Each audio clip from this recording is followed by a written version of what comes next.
From New York to our TV and radio audiences worldwide, welcome to Balance of Power, where the world of politics meets the world of business. I'm David Weston. Let's check in on those markets where, once again, they're on their way north today. Abigail Doolittle is here. And once again, also, Abigail, I see the NASDAQ is lagging behind this continued rotation in cyclicals. What does that tell us? Well, it's interesting that the NASDAQ is lagging because as it lags on that cyclical rotation, which I'll address in just one moment, David, it has actually put in an all-time high. So we're having a really interesting market environment here. But relative to that cyclical rally rotation, that really is the main theme that we've been looking at, not just today, but over the last couple of weeks as investors move into the strong economy and recovery sectors such as the industrials, energy, the financial subsectors would include airlines and other travel-related sectors, subsectors, autos. It comes, though, at the price, and that is the reason that you have the Dow there outperforming the S&P 500. It comes, though, at the price of some of those other sectors, such as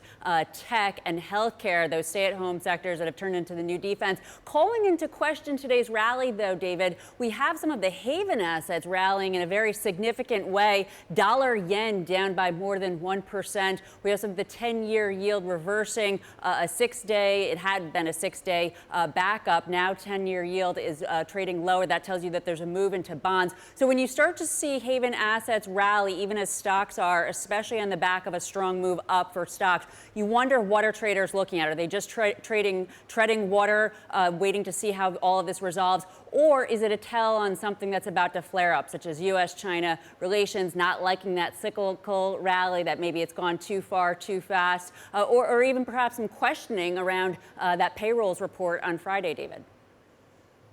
So, as you say, I've got a lot of indicators pointing in somewhat different directions. What about that yield curve? There was a lot of reporting over the week about the yield curve that's really steepened quite a bit. Where is it today, and what does that tell us about what's coming down the road? So the last time I looked, the yield curve was steepening, and let me just take a quick look. It's actually now it's come in, so it's no longer steepening. Well, when you have a steeper yield curve, it's more normalized. If you recall last August, September, it inverted briefly. That typically precedes a recession. I don't think anybody would have thought that little bit of inversion last year was a tell on what's happened this year, but lo and behold, we are in a recession. So you want that yield curve to steepen and normalize. Going into the Fed today, it's going to be, or on Wednesday, it's going to be interesting to see whether or not they talk about yield curve control.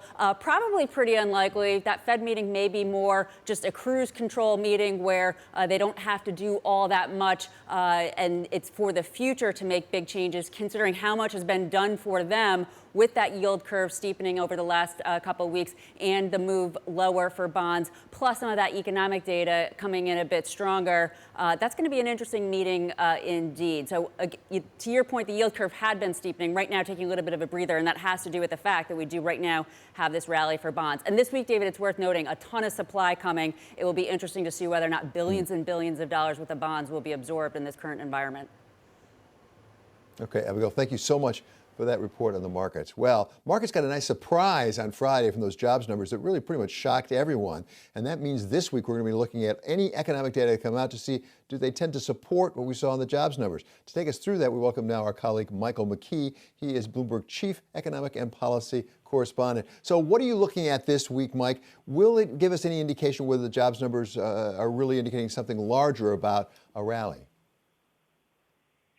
Well, it's kind of hard to tell because the data that we have don't do a lot. I haven't got a lot of numbers on the labor market. We do get initial jobless claims, and analysts are still expecting 1.5 million claims.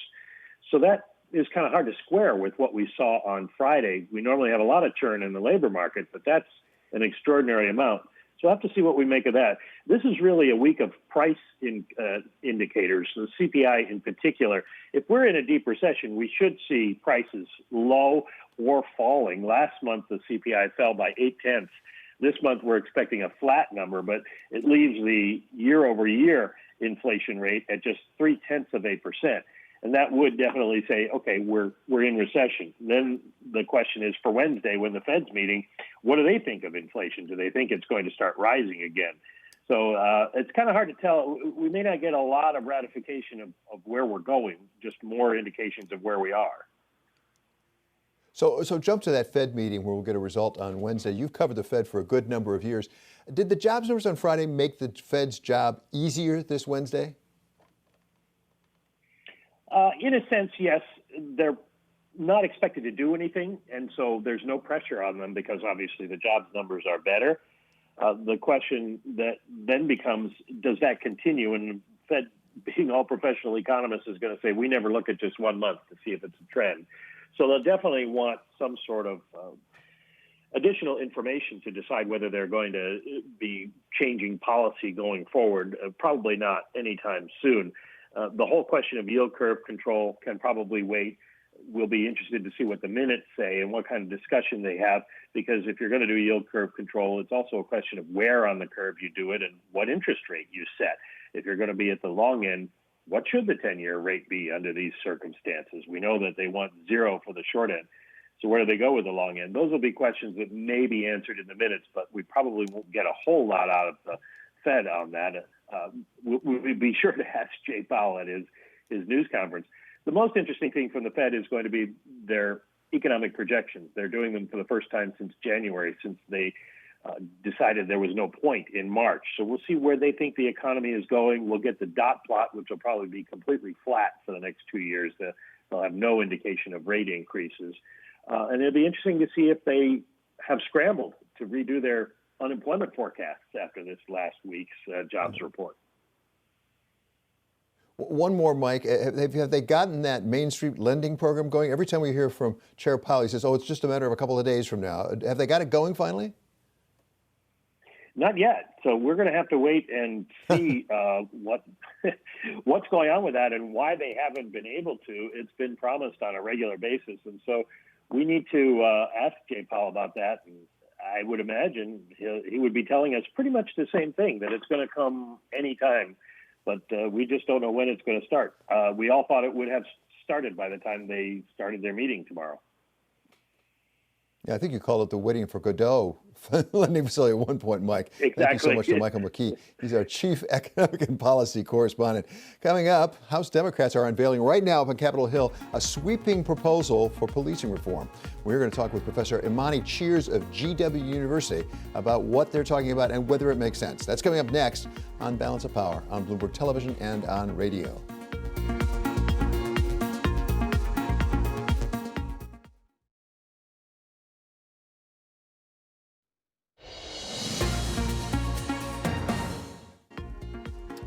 This is Balance of Power on Bloomberg Television and Radio. I'm David Weston. It's time now for First Word News, and for that, we go to Mark Crumpton. David, thank you. Congressional Democrats proposed a sweeping overhaul of police oversight and procedures today. It comes in response to the mass protest announcing the deaths of Black Americans at the hands of law enforcement. Before unveiling the package, House and Senate Democrats held a moment of silence in the Capitol's Emancipation Hall, reading the names of George Floyd and others killed during police interactions. They knelt for 8 minutes and 46 seconds of silence to honor Floyd. The U.S. city hit hardest by the coronavirus started to reopen today. In the initial phase, New York City will allow construction, agriculture, manufacturing, and wholesale trade to start operating again. Retail stores can offer curbside pickup. If all goes well, New York could expand the reopening in 2 weeks. More than 17,000 people in New York City died from the coronavirus. Lockdowns and other public health measures may have prevented about 500 million coronavirus infections in 6 countries, including China and the United States. That's according to a new report in the journal Nature. It suggests the toll would have been vastly worse without lockdowns, social distancing, and travel restrictions. The report says there was no strong evidence that school closures had an effect in any country. Although Cristobal has been downgraded to a tropical depression, it's still bringing heavy rain and gusty winds to Louisiana. The storm's also raising the threat of flooding from Mississippi to Wisconsin. The storm's travels in the Gulf of Mexico shut more than a third of offshore energy production there. One bright spot, however, it's giving farmers in the Midwest some much-needed relief from their parched fields. Global news 24 hours a day, on air and on Quick Take by Bloomberg, powered by more than 2,700 journalists and analysts in over 120 countries. I'm Mark Crumpton. This is Bloomberg. David? Thank you so much, Mark. Well, in the wake of all of the demonstrations in response to the tragic killing of George Floyd, we welcome now Imani Cheers. She is Associate Professor of Media and Public Affairs at George Washington University. So, Professor, thank you so much for joining us. I want to get some thoughts about police reform, but before that, give us a broader perspective here. We have very sadly seen too many demonstrations related to race relations and racism in this country over many, many years, and yet things don't seem to get fixed. Is there something different about this time that gives you some hope that maybe some changes really will be made? Absolutely. I am incredibly optimistic. And for someone 40 years, born in the United States, raised in apartheid South Africa, I have seen the way in which protesting, rebellion, which is what we've seen not only in the United States, not only in Washington, D.C., where I currently am, but across the globe. We are seeing that a tide is coming. A tide is coming. We're realizing that the majority of these marches and these protests have been incredibly multi and international and interracial, which I think is really important to note. So this is a problem that has been with us something like for 400 years, and it is multifaceted. Absolutely. It's not just one thing that we can do. Let's take the thing that seems to be coming up first, and that is proposed reform of the policing function. And now we have House Democrats right now proposing something new on Capitol Hill. What do you understand about what they're trying to do with things like a national registry, putting a ban on chokeholds, various things like that? And do you think that will help at least one part of the problem? Absolutely. I mean, we're seeing last week, actually, the organization called Campaign Zero released a set of very tangible and actionable items immediately. It's called 8 Can't Wait. And a number of those policies we're seeing and those suggestions we're seeing being implemented into this bill right now. And you're correct. The number one thing we saw within 10 days of sustained protests that Minneapolis in particular, which is where at the moment a number of these issues as a result of the murder of George Floyd, but they banned the use of chokeholds. We've seen that charges have been brought against the officers. We're seeing that in Oakland, for example, mayor has agreed to adopt a zero-tolerance policy on racism in their police department. We're seeing it across the country, and that's why I believe that we're seeing this bill being discussed today. At the same time, there are broader issues here as well. As I say, it certainly includes the police. It goes well beyond the police. It does strike me that it may be particularly powerful right now because the COVID-19 virus so disproportionately affects people of color, African Americans and Hispanics, by the way, Native Americans as well, compared to the white population.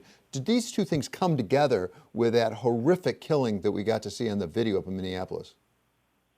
Absolutely. I think we're seeing a nation and a global-wide attention to communities that have long been marginalized, have long been forgotten, in particular the African-American and the Hispanic and Latinx communities here in the United States, the Native American populations who has even higher rates of COVID-related deaths than any other population in this country. And you take those realities and then you marry it with, as you mentioned, the realities that have been happening for 400 years in the United States, and we're finally seeing a culmination and a true call to action.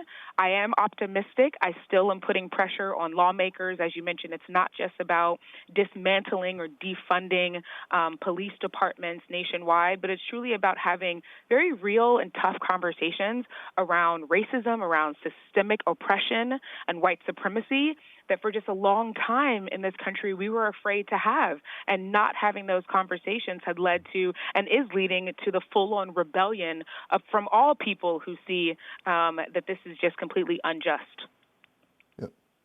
Finally, Professor, it strikes me you are a media professional. You teach media at a university. What's the role of the media here? What is the constructive role that the media can play in having those, as you say, difficult discussions? Yeah, absolutely. I'm an associate professor of digital storytelling. I teach media literacy and documentary filmmaking. And within that triad that I just mentioned, the media is incredibly powerful. But what I teach my students is understanding we are at a time in all of our lives where we are bombarded with images constantly, 24 hours a day, 7 days a week.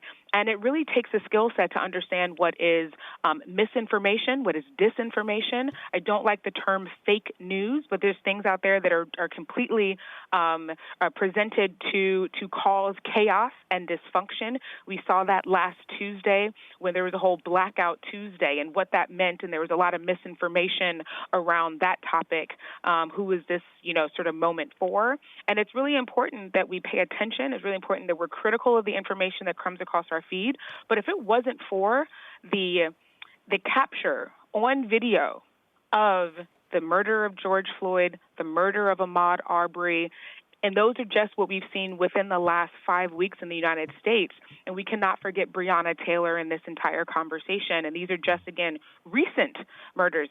If it wasn't filmed, I don't believe that we'd have the global outrage for these types of murders. So having the media and using the power of the image, we're truly seeing that you can't turn away. And when you can't turn away, you're forced to confront and face ugly truth.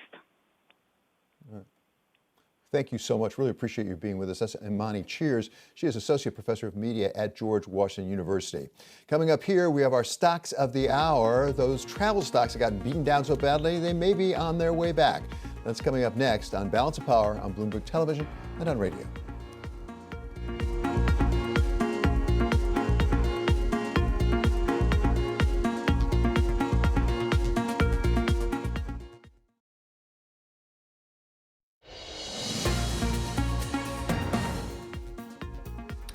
This is Balance of Power on Bloomberg Television and Radio. I'm David Weston. Well, New York City is starting back up regular subway service today with a lot of social distancing restrictions in place. Earlier today, Pat Foy, he's the chairman of the MTA, the Metropolitan Transit Authority, talked with our Bloomberg Television. Happily today, we're restoring full service on the subway. Service is good this morning. Last week, we did a physical survey of about nearly 50,000 customers. And mask compliance, which is now a part of state law, was 92%. The most important thing that the most important thing our customers can do is to wear masks to protect themselves and their co-commuters and our employees. And that 92% is an impressively high number and one we want to drive higher. How are you going to police usage of masks? I'm on a train, I'm on a bus, and there's that one idiot, those two idiots without a mask. How do you police that? So here's an answer to that question. First, we're starting from a good place, which is 92% compliance. I spent 40 minutes in Grand Central Terminal this morning, and frankly, the customer compliance looked higher than that. What the MTA is doing this morning in subway stations throughout the entire system is distributing this week 2 million masks. We got 1 million masks donated by the state and the city each. We've got MTA employees and volunteers from both the state and the city and the MTA helping distribute those masks. So the most important action that can be taken by our customers is wearing masks. 92% is a pretty good start. We're going to monitor it and report it going forward. On top of that, we are disinfecting every subway car, every bus, every Metro North and Long Island Railroad commuter rail at least once a day, and in the case of subways and buses and commuter rails, multiple times a day. We're disinfecting our stations, all of them, at least twice a day. We announced a couple of weeks ago the great news that ultraviolet C light, according to research by Dr. David Brenner at Columbia University, kills the COVID-19 virus. And we're piloting that this week, and next week on subways and buses. We'll roll it out to Metro North and Long Island Railroad. Beyond that, we're also looking at antimicrobials, which promise to have the ability to eradicate the COVID-19 virus, but also to do that in months after application. Mr. Foy, let me bring in my colleague, Lisa Abramowitz. Lisa?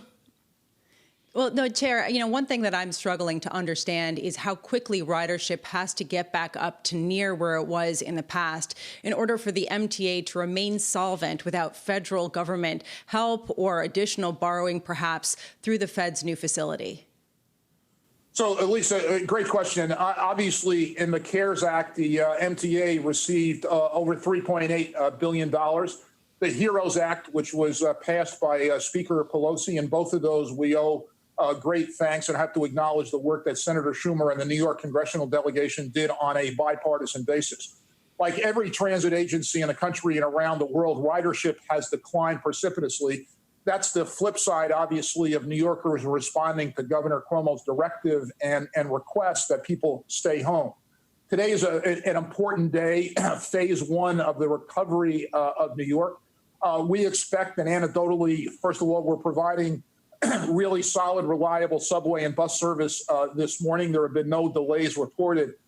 We see mask compliance at a very high level, and we believe that ridership is headed higher. Obviously, we are in the phase one significantly below the ridership in pre-pandemic days. We and every other transit agency are going to require federal aid to get us through 2020. About half of our revenue is based on fares and tolls. The other half is on a package of dedicated taxes and subsidies, which are economically sensitive or transaction based. The Fed's action last week on the municipal liquidity facility is important. Governor Cuomo has dedicated named the MTA as one of the revenue bond issuers in the state of New York that is eligible for NFL applications. That was Pat Foy. He's the head of the New York MTA. We're going to stay on a travel theme here. We're going to go to cruise lines and Carnival Corporation in particular. It's moving up today, and Abigail Doolittle is here with our stock of the hour. David, it's really pretty extraordinary, the gains that we are seeing for some of the cruise line operators, anything travel related. And of course, this has something to do with the fact that these stocks were hit so hard by the virus. But relative to Carnival itself, some encouraging signs here. It is seen as one of the first to potentially restart service on August 1st with 8 boats out of 3 U.S. ports. However, it may not happen definitely. The CEO is saying they want to be completely at the social distancing protocol, if not better, so that there's no sign that the virus could spread on their ships. They're burning quite a bit of money, $1 billion per cash per quarter or per month, excuse me. And then on a quarterly basis, numbers are down in a huge way. But investors are looking past this. If we take a look at the S&P 500 airline index and hotel index, because there is not a cruise line index, huge gains over the last month. Investors want all in on this area. As for airlines, encouragement coming as American Airlines has talked about boosting their flights in July. Some other airlines, some encouraging signs. Plus, TSA check-ins moving in the right direction, close to 420,000 coming up on June 5th. So encouraging signs there that folks want to take back to the sky, David. On the year, though, these stocks are down in a big way. Let's see if the rally can last. David? Thank you so much, Abigail Doolittle. Really appreciate it. Coming up next, Rick Davis on the politics of demonstrations. That's coming up on Balance of Power on Bloomberg Television and on radio.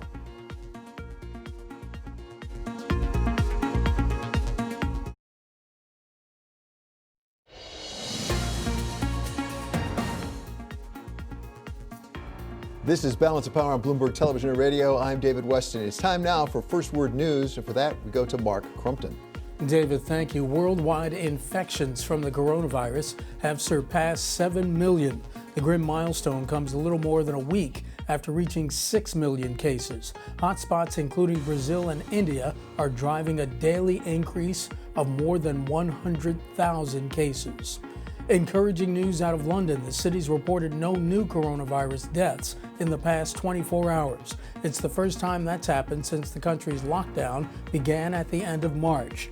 During the peak of the crisis, London was seeing hundreds of deaths each day. Iran is dismissing President Trump's offer of a better deal with the United States over its nuclear program as, quote, nothing but political showboating. Mr. Trump made that offer in a tweet last week, celebrating the return of an American citizen imprisoned in Iran. The prisoner exchange represented a rare sign of diplomacy between Washington and Tehran as the United States continues to increase sanctions on Iran over its nuclear program. Germany is pushing back against President Trump's reported plans to pull 9,500 American troops out of the country. Germany says the move would weaken not only the NATO alliance, but the United States itself. Mr. Trump has criticized Chancellor Angela Merkel's government for not meeting defense spending targets. Global news 24 hours a day, on air and on Quick Take by Bloomberg. Powered by more than 2,700 journalists and analysts in over 120 countries. I'm Mark Crumpton. This is Bloomberg. David? Thanks so much, Mark. Well, by most accounts, President Trump had a pretty rough week last week as he took an aggressive stance with respect to the protesters and then had that stroll across Lafayette Park with tear gas still hanging in the air. To take us through the coming week and how important it is for President Trump, welcome now our Bloomberg political contributor. He is Rick Davis of Stone Court Capital. So, Rick, great to have you back with us. We spent a weekend, basically, most of us following coverage of President Trump and his internal workings with his campaign staff, saying that you're really struggling here. Did he have as bad a week as it looked? Yeah, I think that the multiple pillars in his campaign that have come under assault, sort of what do you do about these riots all around the country, / protests, and then the management of the pandemic and the challenges that brings to the campaign and his campaign style, which are big events. And on top of the big event pile, you have the second guessing as to whether or not you're going to hold the Republican convention in the same place that you planned for the last 2 years to have it, in a very important targeted state, North Carolina. And so when you look at some of those things piling up on the balance sheet of the Trump campaign, you really have to wonder, can they really move to be meeting these challenges in a quick enough fashion to keep the campaign from getting away from them? And Rick, is it starting to show up on the numbers, the polling numbers? Because you had that Wall Street Journal NBC News poll that certainly struck me that 84% of the people think the country's spiraling out of control. But at the same time, his approval ratings still stay right around 43, 44, 45%, don't they? Yeah, there's been some softness in that approval rating. We've seen a couple of polls last week that had it as low as 38%, which is very rare for him. You're right. He has an incredibly stable base, almost regardless of what happens domestically or internationally. That being said, that same NBC poll showed a deterioration of his ballot. I think his national ballot was now Biden +7, so losing to Biden by 7%. And then we see another poll out today by CNN showing a spread of 14. And the only thing polls really tell you is a moment in time, a snapshot of people's feelings, but they can also pick up trends. And if there is a deterioration of this ballot based on this trend, then they've got to worry. And I think that's one of the reasons why they were huddled last week at the Trump campaign to try and figure out how to manage the deteriorating polling situation. When you say 84% see the country spiraling out of control, that is a scary number. In the same NBC poll, you had probably 65, 70% saying that the country's on the wrong track. And as the party in power, wrong track generally cuts against you. And so I think these are all things that are starting to pile up as challenges for the Trump campaign and for Donald Trump personally, because we know he takes these polls personally and will do everything he can to try and change the topic or to change the outcome. And I'm sure we'll be seeing a lot of that in his Twitter storms over the next few days. Does he need to be concerned about some of the people that are really going public now and disagreeing with him, people that he normally wouldn't expect to go public with at least? We had the Jim Mattis, former Secretary of Defense, really going after it very harshly. We had Mitt Romney marching over the weekend in Washington. Do things like that bother him if some Republicans start publicly saying, I don't agree with it? And by the way, Colin Powell saying, I'm going to vote for Joe Biden. Right. Colin Powell, President Bush. He takes all those things very personally, right? I mean, to him, politics is personal. And the advice we constantly give to candidates is don't take anything personally. Trump inherently cannot do that. Everything is personal. And you see him counterattack each and every one of these people who came out against him. And so whether or not this is a drumbeat of Republican opposition, Lisa Murkowski, sitting senator who has actually a big impact on getting anything through the United States Senate, mentioned that she couldn't support some of the moves that he's been making lately. And he sort of upped the ante and said, well, I want someone to run against her in 2022, right? Forget the current campaign. And all they need is a heartbeat in order to get my support. So it's the kind of thing where none of these things are actually going to be beneficial to him. It's not like Republicans don't know that they speak out, they're not going to receive some negative tweets. But I do think that if this becomes more than just an isolated instance, it could spell real problems for the base. And finally, Rick, what about this defunding issue? Because there are reports now that that might actually cut in President Trump's favor and against the former Vice President Biden. If you start talking about defunding the police, there's a law and order issue in there, I suspect. Yeah, I think you've got it 100% right, David. I think that this may be the one positive of the week, which is an overcorrection to the left by the Democrats in power. When you have people like the mayor of New York City talking about defunding the New York City cops, in Minneapolis, they're talking about basically shutting down the police force and looking for a better option. These are things that most voters would be concerned about. Most voters have a positive inclination toward their police department. And I think we've seen in the past Nixon and Reagan use law and order as a very successful tool to show that we could keep people safe in their homes by increasing our support for the military, or not the military, the police. So I think the Democrats are treading on a little bit of thin ice. They might be overreacting a little bit to the protest movement. There's no question that judicial reform and police reform are going to be lively and hot topics, whereas a month ago we would have said that was probably not going to be the case. But I think the Democrats do run the risk of overcorrecting, and we'll wait and see how the public reacts to that, because I do think it could be negative. Okay, thank you so much to Rick Davis. He's our Bloomberg political contributor, and he, of course, is with Stone Court Capital. And we have some breaking news right now. The U.S. and Russia are going to meet in Vienna June 22nd for nuclear arms talks. And even more than that, this is a throwback to the original Cold War. The U.S. is not ruling out New START, that strategic arms reduction talks. So the possible extension, at least they're not ruling it out at the time. So a significant development on the international relations front. In the meantime, here on Balance of Power, we're going to be talking with Michigan Lieutenant Governor, he's Garlin Gilchrist, as that state has gone through its share of protests as well as beginning to reopen again.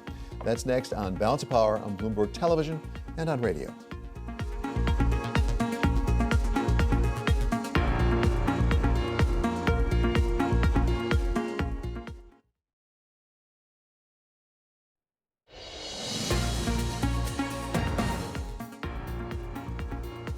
This is Balance of Power on Bloomberg Television and Radio. I'm David Weston. Like just about every other state across the nation, Michigan has had its fair share of demonstrations in the wake of that tragic killing up in Minneapolis. They've had demonstrations in Detroit, in Grand Rapids, in Flint, all over the state. And we welcome now the Lieutenant Governor. He's Garlin Gilchrist. So welcome, Mr. Lieutenant Governor. Always good to have you with us. Give us a sense of where it is right now, because I've been trying to follow it. There has been some violence. There have been some arrests, but it doesn't seem to have been as bad as some other places. First of all, thank you for having me again on the show. It's always a good conversation. And yes, the state of Michigan, like every other part of the country, has seen people step up, stand tall, walk into the streets and demand justice, not just for George Floyd, but for people and communities, especially Black communities and in cities across the state who may have felt like the police wasn't there for them, or who have experienced violence. I mean, it even reminds me of when I was a child, helping and responding to police violence in my own community in the city of Detroit. I think what has been important, though, is frankly the diversity of the demonstrations. They've happened in every part of our state. The Upper Peninsula of Michigan, Marquette, Michigan, places where Houghton, Michigan, places that people don't necessarily think of when they think of, communities responding to police violence, have all stood up. And I think that's a testament to the organizing and the leadership of folks demanding justice. And so our administration, we certainly support the calls for justice and for equity. Governor Whitmer and I participated in a demonstration, a unity march in the city of Detroit this past Thursday, and I participated in one actually the weekend before that in the city of Detroit. So we all want to see reforms and change so that people feel like, law enforcement, community, we're all working together toward the same goal of investment in futures and opportunities. And so we've taken action already and put some reforms forward about how we can change the way the police officers are trained, about requiring continuing education so officers can get the professional development, how they can get checked in on their mental health periodically, all these kinds of things to support making sure that, less mistakes are made and less accidents happen and less people lose their lives. So as you know, just today, House Democrats in Washington, joined with the Democrats on the Senate side, are proposing legislation, national legislation about police reform that includes things like a national registry, limiting immunity, I believe, for police officers, banning chokeholds. What is your reaction to that? Is that something that's appropriate to do as a federal matter across the board, or should it be more local? Well, every level of government has a role to play in ensuring that communities can experience safety and that are invested in equitably. And so there are things that can happen at the local level. We're talking about mayors and police chiefs, but things that we can do at the state level through state legislatures and governors' offices. And there are things the feds can do. So I support every level of government stepping up and saying this is what they feel they have the authority to do. And things like their national registry are a good example of a federal role. You don't want law enforcement officials who have had bad behavior or who have done things in one jurisdiction to be able to easily go and potentially do more bad things in another jurisdiction. That's a natural role for the federal government to play. So I support every leader, whether you're elected, appointed, that you find within yourself, you search to find the role that you can play to make sure communities feel safe. This comes up at a particularly tragic time when we've just been fighting COVID-19, and certainly the state of Michigan has been. We've talked before, Lieutenant Governor Gilchrist, about the disproportionate effect on African Americans, particularly in Detroit and the Detroit surrounding area. Your governor, Governor Whitmer, has pointed out that there's a real connection between some of the racial injustice we've seen and some of the conditions, frankly, in a place like Detroit and the surrounding areas that have given rise to some of the disproportionate deaths and incidents. What can be done about that? How can you put these two things together in a way to have more fundamental change so we don't keep doing this? Well, how they connect is they are all grounded in this, what has been, frankly, a historic assault on the rights and the lives of people of color and Black communities in particular. Ever since the chains of slavery, people have felt held down and held back or held out of systems that were open to others for progress and for opportunity. And so whether that's COVID-19, which has shown a new light on the same racial disparities that we've seen when it comes to health outcomes, and, Michigan, we stepped up to have some pretty direct and specific responses to that. But when it comes to police violence, Black folks are 3 times more likely to die at the hands of a police officer than their white counterparts and things like that. So these are connected because the disparities exist across our life and across our culture. And so our responsibility as leaders is to find specific ways to step up and to respond. And we're trying to do that here in Michigan. We're trying to model what that looks like.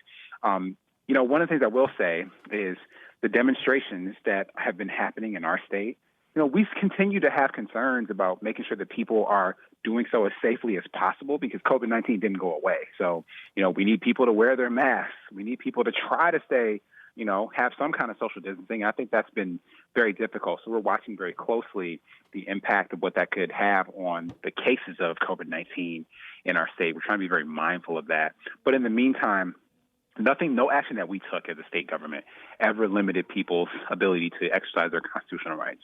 We didn't limit people's ability to assemble or their freedom of speech or the freedom of the press or any of these things. And so certainly all of this is legal and warranted. And from my perspective, it's justified. I'm a Black man. I've had experiences with law enforcement that I wish I had not have had.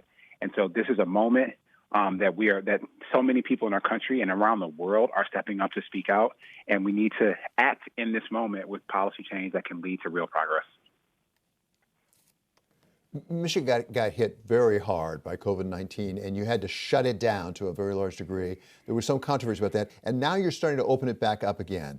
Are the things you're seeing right now with demonstrations, protests, things like that, is that at all deterring your process of opening the state back up? Are you opening up again? Well, the reason that we've started this re-engaging in certain activities and certain economic activities and business sectors, et cetera, is because the public health indicators showed us that we had the public health system capacity to do so and the testing capacity to do so, and the fact that our testing and our positive rates and treatment and survival rates, that those were all going in the right direction. The demonstrations, as I alluded to earlier, do give us a reason to look very closely at those indicators, to look at if we're seeing spikes in certain parts of the state, within certain communities, that would cause us to need to, be a little bit more cautious. But right now, we haven't seen that, but it's going to take a little bit of time because, as you may know, this virus has at least a 2-week incubation period, so it takes a little bit of time to see the impact of these demonstrations. Nevertheless, the choice to reengage in activity was based on science. It was based on evidence. It was based on our increased testing capacity. It was based on our ability to treat more people, increasing infrastructure for isolation, protecting vulnerable communities by connecting them to long-term care. Those steps that we've taken have put us in a position to be able to re-engage certain activities. And as long as the indicators remain trending in the right direction, we're going to continue to move that forward. And in order to have that science apply, you need to have the testing capability. Are you confident at this point that you have sufficient testing capability so if, and we hope it doesn't happen, if there is some resurgence because of some of these demonstrations, you can hop on it right away, you can isolate it, you can contain it? We still would benefit from more testing capacity in Michigan. We have tried to do our best to operate in the vacuum that's existed by the lack of a national strategy for creating national testing capacity. But we've done everything we can, and whether it's the professionals in state government, folks in the private sector, the labs, the medical professionals to step up to provide us that testing capacity, we're still trying to get more and more and more and more here in Michigan because more testing means more open doors to treatment, means more ability to spot hot spots when they pop up, whether it's in migrant worker communities, in our places in our tribal nations, or in communities that have seen uptick in protests. So we're working to make sure that there are no barriers to testing, that anyone can get tested, whether it's like regardless of having symptoms, regardless of your job, all these things. So we think that we are on the right path. We always need more, and we'll always benefit from more. So we're continuing to fight for that every day on our operational teams to make sure we can get more testing. But I've done some experiments through our Racial Disparities Task Force on bringing tests to vulnerable communities, drive-through testing, drive-to testing, pop-up testing in different communities and hard-hit zip codes. These are the kind of models that we're innovating in Michigan, and we think there's, frankly, a lot to learn about how we can do even more. Okay, thank you so much, Lieutenant Governor, for being with us. That is the Lieutenant Governor of Michigan. He is Garlin Gilchrist. Coming up here, we're going to talk about those talks that are going to happen between the United States and Russia with respect to nuclear weapons with our colleague Nick Wadhams from Washington. This is Balance of Power on Bloomberg Television and on radio.